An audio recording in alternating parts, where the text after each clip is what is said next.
Hi friends, మనము deep neck cut చేసినాం. సరే, మనకు షోల్డర్ జారుతుంది అనే భయం ఉంటుంది. Back deep, front deep.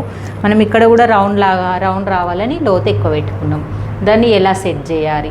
మరి అది పెట్టుకున్నప్పుడు మనకు జారుతుందేమో అని అనిపిస్తుంది కదా, నిజంగానే జారుతుంది. అప్పుడు చిన్న ట్రిక్ అయితే ఫాలో కండి. ఇక బ్యాక్ పార్ట్లోనేమో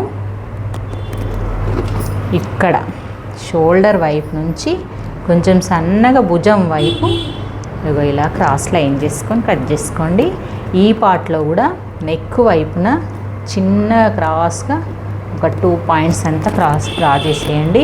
ప్లస్ నెక్స్ట్ వచ్చేసి ఉక్స్ పట్టి దగ్గర ఈ డాట్ ప్లేస్ నుంచి ఉక్స్ పట్టి కాజాపట్టి సైడ్ కూడా కొంచెం క్రాస్లో డ్రా చేసి కట్ చేయండి.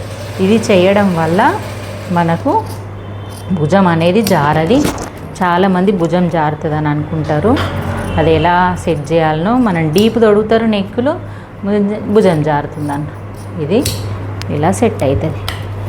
ఓకే ఫ్రెండ్స్, భుజం జారకుండా ఈజీ ట్రిక్ తోటి నేను మొత్తం వీడియో కూడా పెట్టేసి లింక్ పెడతాను. ఓకే, బాయ్ మరి.